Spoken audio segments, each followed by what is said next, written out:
ಬಿಡದಿ ಭೂಸ್ವಾಧೀನ ವಿರುದ್ಧದ ಹೋರಾಟ ಇದೀಗ ರಾಜಕೀಯ ಸ್ವರೂಪವನ್ನು ಪಡ್ಕೊತಿದೆ. ಮತ್ತೊಂದು ಕಡೆ ರೈತ ಬಂಡಾಯದ ಸ್ವರೂಪವನ್ನು ಕೂಡ ಪಡ್ಕೊತಿದೆ. ವಿಶೇಷವಾಗಿ ಬಿಜೆಪಿ ಮತ್ತು JDS ಒಗ್ಗಟ್ಟಿನ ಹೋರಾಟವನ್ನು ರೂಪಿಸೋದ್ರ ಮೂಲಕ ಸರ್ಕಾರದ ವಿರುದ್ಧ ರಣತಂತ್ರವನ್ನು ರೂಪಿಸ್ತಾವ ಅನ್ನುವಂತಹ ಪ್ರಶ್ನೆ ಮಾತ್ರ ಪ್ರಶ್ನಾರ್ಥಕವಾಗಿಯೇ ಉಳ್ಕೊಂಡಿದೆ. ಅಂದರೆ ಇವೆರಡೂ ಪಕ್ಷಗಳು ಒಗ್ಗೂಡಿ ಒಂದು ರಾಜಕೀಯ ಸೂತ್ರವನ್ನ, ರಾಜಕೀಯ ಶಕ್ತಿಯನ್ನಾಗಿ ಪರಿವರ್ತನೆ ಮಾಡೋದಕ್ಕೆ ಯಾಕೆ ಆಗ್ತಾ ಇಲ್ಲ ಎನ್ನುವ ಪ್ರಶ್ನೆಗೆ ಈವರೆಗೂ ಕೂಡ ಉತ್ತರ ಸಿಗ್ತಾ ಇಲ್ಲ. ಇವತ್ತು ಕೂಡ ಭಾರತೀಯ ಜನತಾ ಪಕ್ಷ ಫ್ರೀಡಂ ಪಾರ್ಕ್ನಲ್ಲಿ ಪ್ರತಿಭಟನೆ ನಡೆಸಿತು. ಅದರಲ್ಲೂ ಯಡಿಯೂರಪ್ಪ ಅವರು ಈ ಪ್ರತಿಭಟನೆಯಲ್ಲಿ ಪಾಲ್ಗೊಳ್ಳೋದ್ರ ಮೂಲಕ ಒಂದು ಸಂದೇಶವನ್ನು ಸಾರೋದಕ್ಕೆ ಪ್ರಯತ್ನ ಪಟ್ಟಿತ್ತು. ಇವತ್ತಿನ ವಿಶೇಷ ಆಯಿತು. ಆದರೆ ಒಗ್ಗಟ್ಟನ್ನು ಮಾತ್ರ ಪ್ರತಿಪಾದಿಸೋದಕ್ಕೆ ಬಿಜೆಪಿ ಕೈಲಿ ಆಗಲಿಲ್ಲ. ಹಾಗಾದ್ರೆ ಪ್ರತಿಪಕ್ಷ ರಾಜಕಾರಣದಲ್ಲಿ ಈ ಗೊಂದಲ ಯಾಕಾಗಿ ಆಗ್ತಾ ಇದೆ? ಈ ಬಗ್ಗೆ ಹಿಂದಿನ ಮಾತು ಮಂಥನ. ಸ್ನೇಹಿತರೆ, ಬೇರೆ ಕಡೆ ನೂರಾರು ಎಕರೆ ಜಮೀನಿದೆ, ಸರ್ಕಾರಿ ಜಮೀನೇ ದೊಡ್ಡ ಪ್ರಮಾಣದಲ್ಲಿದೆ. ಇಲ್ಲಿ ಯಾಕೆ ಮಾಡಕ್ ಕೊಟ್ಟಿದ್ದೀರಾ? ರಿಯಲ್ ಎಸ್ಟೇಟ್ ಮಾಡಿ ನೂರಾರು ಕೋಟಿ ಲೂಟಿ ಮಾಡೋಕ್ಕೋಸ್ಕರ ಇಲ್ಲಿ ಬಂದಿದ್ದೀರಾ ಅನ್ನುವಂಥದ್ದು ಜಗಜ್ಜಾಹಿರಾಗಿರುವಂತ ಸಂಗತಿ. ಈಗ JDS ಅವ್ರ ಪಾತ್ರ ಅಂತಾರಲ್ಲ, ಅವ್ರ ಕೂಸು ಅಂತಾರಲ್ಲ, ಅವ್ರ ಕೂಸು ನೀವ್ಯಾಕೆ ಎತ್ಕೊಂಡಿದ್ದೀರಾ? ಅವ್ರಿಗೆ ಹುಟ್ಟಿರೋದನ್ನ ನೀವ್ಯಾಕಯ್ಯ ಇಟ್ಕೊಂಡಿದ್ದೀರಾ? ನಾಚಿಕೆ ಆಗಲ್ಲ ನಿಮ್ಗೆ? ಈ ರಾಜ್ಯದ ಮುಖ್ಯಮಂತ್ರಿ ಆಗ್ಬೇಕು ಅಂತೇಳಿ ಮಾನ್ಯ DK ಶಿವಕುಮಾರ್ ಅವರೇ, ನಿಮ್ಮ ಕನಸು ನೆರವೇರಿದೆ ಈಗಾಗಲೇ. ಆದ್ರೆ ಏನ್ ಮಾಡ್ತೀರಿ?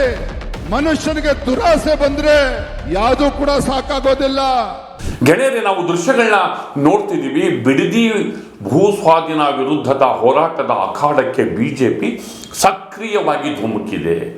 ಅಲ್ಲಿ ರೈತರ ರೊಚ್ಚು ಆಕ್ರೋಶ ಸ್ಫೋಟಗೊಂಡಿದೆ. ಮತ್ತೊಂದೆಡೆ ಅದಕ್ಕೆ ರಾಜಕೀಯ ಸ್ವರೂಪ ಕೂಡ ಬರ್ತಾ ಇದೆ. ಈವರೆಗೆ ಭಾರತೀಯ ಜನತಾ ಪಕ್ಷದ ಪ್ರತಿಭಟನೆ ಸಾಂಕೇತಿಕ ಸ್ವರೂಪದ್ದಿತ್ತು. ಉಭಯ ಸದನಗಳ ಪ್ರತಿಪಕ್ಷ ನಾಯಕರು ಅಲ್ಲಿಗೆ ಹೋಗಿ ರೈತರನ್ನ ಭೇಟಿ ಮಾಡೋದು ಅಥವಾ ಸ್ಥಳೀಯವಾಗಿ ಮಾಡ್ತಿರುವ ಧರಣಿಗಳಲ್ಲಿ ಸಾಂಕೇತಿಕವಾಗಿ ಪಾಲ್ಗೊಳ್ಳುವಂಥದ್ದಾಗಿತ್ತು. ಆದರೆ ಈಗ ಭಾರತೀಯ ಜನತಾ ಪಕ್ಷ ಈ ಇಶ್ಯೂವನ್ನು ಕೈಗೆತ್ತಿಕೊಳ್ಳೋದಕ್ಕೆ ಶುರು ಮಾಡಿದೆ. ಆದರೆ ದೇವೇಗೌಡರು ವಿಧಾನಸೌಧದ ಮುಂದೆ ನಾನು ಧರಣಿಯನ್ನ ಮಾಡ್ತೀನಿ ಅಂತ ಘೋಷಣೆ ಮಾಡಿದ ಬಳಿಕ ಇದೀಗ ಬಿಜೆಪಿ ಎತ್ಕೊಂಡು ತಾನು ದಿಢೀರಂತ ಧರಣಿ ಮಾಡೋದಕ್ಕೆ ಏನು ಕಾರಣ? ಇದು ಕೂಡ ಇಂಟ್ರೆಸ್ಟಿಂಗು, ಇದು ಕೂಡ ಚರ್ಚೆಗೆ ಈಡಾಗಿದೆ. ಅದೇನೇ ಇರಲಿ, ಇವತ್ತಿನ ಧರಣಿನಲ್ಲಿ ಖುದ್ದು ಯಡಿಯೂರಪ್ಪ ಪಾಲ್ಗೊಂಡ್ರು. ಅದು ವಿಶೇಷವಾಗಿತ್ತು.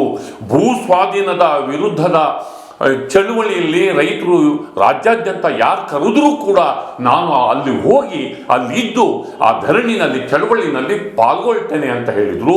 DK ಶಿವಕುಮಾರ್ ವಿರುದ್ಧ ವಾಗ್ದಾಳಿ ನಡೆಸಿದ್ರು, ಆಕ್ರಮಣವನ್ನು ನಡೆಸಿದ್ರು. ಇನ್ನು ಮುಂದೆ ತಾವು ಸರ್ಕಾರದ ವಿರುದ್ಧ ಸಿಡಿದು ಹೇಳ್ತೀವಿ ಅನ್ನೋ ಮಾತನ್ನ ಅವರು ಹೇಳಿದ್ರು. ಬನ್ನಿ ಈಗ ಯಡಿಯೂರಪ್ಪ ಅವರ ಮಾತುಗಳನ್ನ ಕೇಳೋಣ. ಬಹುಶಃ ನಿಮ್ಮ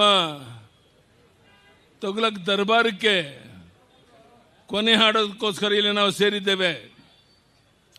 ನಾನು ಕೇಳ್ತೇನೆ ಈ ರಾಜ್ಯದ ಮುಖ್ಯಮಂತ್ರಿಗೆ, ನೀವು ಟೌನ್ಶಿಪ್ ಮಾಡೋದಾದ್ರೆ ಬಿಡದಿನೇ ಬೇಕಾ? ಎಲ್ಲರೂ ಸಹ ವಿರೋಧ ಮಾಡ್ತಾ ಇದ್ದಾರೆ. ಕೆಲವರು ಒಪ್ಪಿಗೆ ಕೊಟ್ಟಿದ್ದಾರೆ, ನಾನು ಅಲ್ಲೇ ಮಾಡೋದು ಅಂತೇಳಿ ಏನು ದರ್ಪವನ್ನು ತೋರಿಸ್ತಾ ಇದ್ದೀರಾ? ಅಧಿಕಾರ ಮದದಿಂದ ನೀವೇನು ಮಾಡಿದ್ರು ನಡೆಯುತ್ತೆ ಅನ್ನುವಂಥ ಭಾವನೆಯಿಂದ ನೀವು ತೊಡಗಿದ್ದೀರಾ. ಇದನ್ನ ಕೊನೆ ಮಾಡೋದಕ್ಕೆ ಈ ಸಭೆಯಲ್ಲಿ ಪ್ರಾರಂಭ ಆಗಿದೆ. ನಾನು ಹೇಳ್ತೇನೆ ಶಿವಕುಮಾರ್ ಅವರಿಗೆ, ನಿಜಕ್ಕೂ ನಿಮ್ಮ ರಾಜ್ಯದ ಜನರಿಗೆ ಕಳಕಳಿ ಇದ್ರೆ ಈ ಬಿಡದಿನಲ್ಲಿ ಟೌನ್ಶಿಪ್ ಮಾಡುವಂತಕ್ಕೇನು ಹೊರಟಿದ್ದೀರಾ ಅದನ್ನು ಕೈ ಬಿಟ್ಟು ಬೇರೆ ಕಡೆ ನೂರಾರು ಎಕರೆ ಜಮೀನಿದೆ, ಸರ್ಕಾರಿ ಜಮೀನೇ ದೊಡ್ಡ ಪ್ರಮಾಣದಲ್ಲಿದೆ. ಇಲ್ಲಿ ಯಾಕೆ ಮಾಡಕ್ ಕೊಟ್ಟಿದ್ದೀರಾ? ರಿಯಲ್ ಎಸ್ಟೇಟ್ ಮಾಡಿ ನೂರಾರು ಕೋಟಿ ಲೂಟಿ ಮಾಡೋಕ್ಕೋಸ್ಕರ ಇಲ್ಲಿ ಬಂದಿದ್ದೀರಾ ಅನ್ನುವಂಥದ್ದು ಜಗಜ್ಜಾಹಿರಾಗಿರುವಂಥ ಸಂಗತಿ.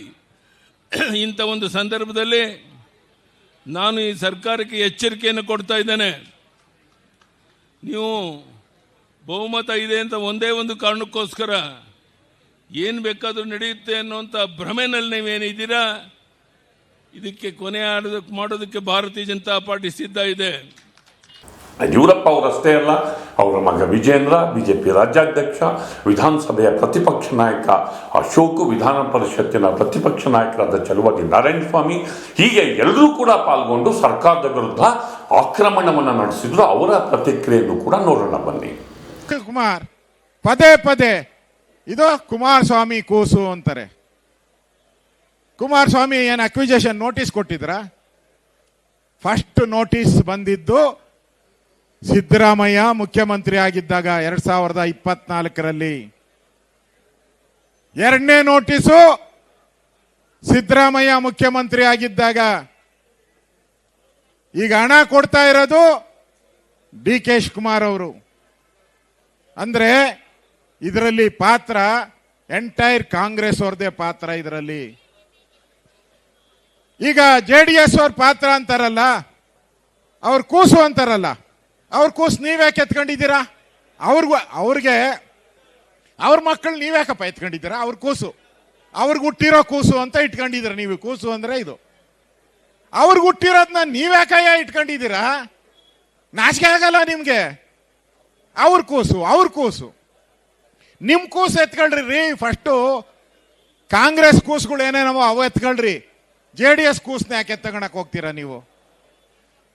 ನಾನು ರಾಜ್ಯದ ಮುಖ್ಯಮಂತ್ರಿ ಕೇಳೋದಕ್ಕೆ ಇಚ್ಛೆ ಪಡ್ತೇನೆ. ಏನು ಮೊನ್ನೆ ಹೇಳಿಕೆಯನ್ನ ಕೊಟ್ಟಿದ್ದೀರಿ, ಯಾವುದೇ ಕಾರಣಕ್ಕೂ ರೈತರಿಂದ ನಾವು ಬಲವಂತವಾಗಿ ಜಮೀನನ್ನ ಕಸಿದುಕೊಳ್ಳಲ್ಲ ಅನ್ನುವ ಮಾತನ್ನ ಏನು ಹೇಳಿದ್ದೀರಿ ಮಾನ್ಯ ಮುಖ್ಯಮಂತ್ರಿಗಳೇ. ಒಂದು ಕಡೆ ಈ ರೀತಿ ಹೇಳಿಕೆಯನ್ನ ಕೊಡ್ತೀರಿ, ಮತ್ತೊಂದು ಕಡೆ ರಾತ್ರೋರಾತ್ರಿ ರೈತರ ಮನೆಗಳಿಗೆ ಗುಂಡಾಗಳಿಗೆ ಹೋಗ್ತಾ ಇದ್ದಾರೆ. ಗುಂಡಾಗಳು ಹೋಗಿ ರೈತ ಕುಟುಂಬಗಳಿಗೆ ಬೆದರಿಕೆ ಆಗ್ತಕ್ಕಂಥ ಕೆಲಸ ಮಾಡ್ತಾ ಇದ್ದಾರೆ. ಬಿಡದಿ ಟೌನ್ಶಿಪ್ಗೆ ನಿಮ್ಮ ಜಮೀನನ್ನ ಬಿಡ್ಕೊಡದೆ ಹೋದ್ರೆ ನಿಮಗೆ ಉಳಿಗಾಲ ಇಲ್ಲ ಅನ್ನುವ ಬೆದರಿಕೆಯನ್ನು ಕೂಡ ಗುಂಡಾಗಳು ರೈತ ಕುಟುಂಬಗಳಿಗೆ ಮಾಡ್ತಾ ಇದ್ದಾರೆ. ಮಾನ್ಯ ಮುಖ್ಯಮಂತ್ರಿಗಳೇ, ನಿಮ್ಮ ಜೀವನದ ಬಹಳ ದೊಡ್ಡ ಆಸೆ ಈಡೇರಿದೆ. ನಿಮಗೆ ನಿಮ್ಮ ಹಲವು ದಶಕಗಳ ಕನಸೇನಿತ್ತು, ಈ ರಾಜ್ಯದ ಮುಖ್ಯಮಂತ್ರಿ ಆಗಬೇಕು ಅಂತೇಳಿ. ಮಾನ್ಯ ಡಿ ಕೆ ಶಿವಕುಮಾರ್ ಅವರೇ, ನಿಮ್ಮ ಕನಸು ನೆರವೇರಿದೆ ಈಗಾಗಲೇ. ಆದ್ರೆ ಏನ್ ಮಾಡ್ತೀರಿ? ಮನುಷ್ಯನಿಗೆ ದುರಾಸೆ ಬಂದ್ರೆ ಯಾವುದೂ ಕೂಡ ಸಾಕಾಗೋದಿಲ್ಲ.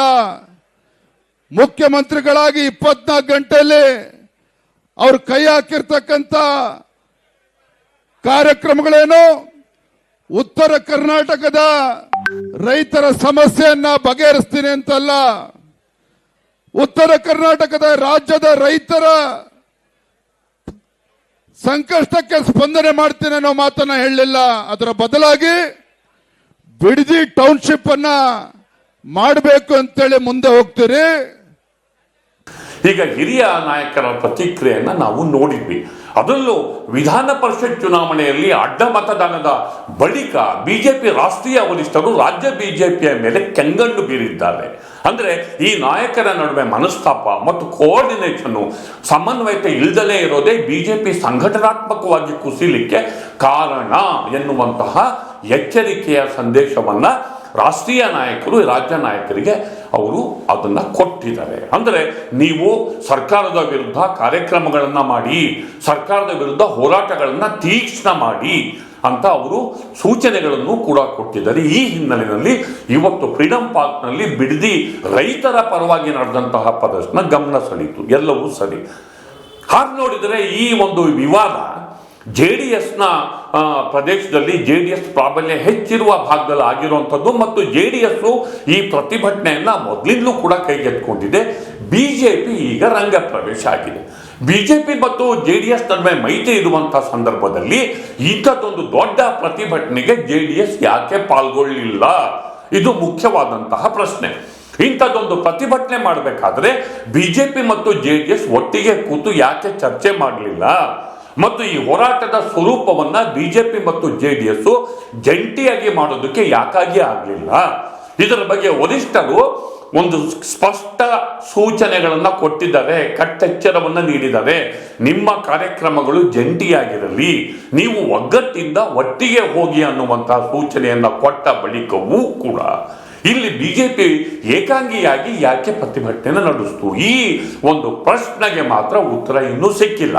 ಒಟ್ಟಾರೆ ಇದೊಂದು ಇಶ್ಯೂ ಸರ್ಕಾರಕ್ಕೆ ಒಂದು ರೀತಿಯಲ್ಲಿ ಮುಜುಗರವನ್ನು ತಂದೊಡ್ಡಿದ್ದು, ಇಲ್ಲಿ ಪ್ರತಿಪಕ್ಷಗಳು ಗಟ್ಟಿಯಾಗೋದಕ್ಕೆ ಇದನ್ನ ಸರ್ಕಾರದ ವಿರುದ್ಧ ಒಂದು ಅಸ್ತ್ರವನ್ನಾಗಿ ಬಳಸ್ಕೊಳ್ಳೋದಕ್ಕೆ ಎಷ್ಟರ ಮಟ್ಟಿಗೆ ಒಗ್ಗಟ್ಟಿಂದ ರಣತಂತ್ರವನ್ನು ರೂಪಿಸ್ತವೆ ಅನ್ನೋದನ್ನ ನಾವು ಮುಂದೆ ಕಾದು ನೋಡಬೇಕಾಗಿದೆ. ದಯವಿಟ್ಟು ದಿ ಪೋಸ್ಟ್ ನೋಡಿ, ಲೈಕ್ ಮಾಡಿ, ಶೇರ್ ಮಾಡಿ, ಸಬ್ಸ್ಕ್ರೈಬ್ ಮಾಡೋದಕ್ಕೆ ಮರಿಬೇಡಿ ಗೆಳೆಯರೆ. ನಮಸ್ಕಾರ.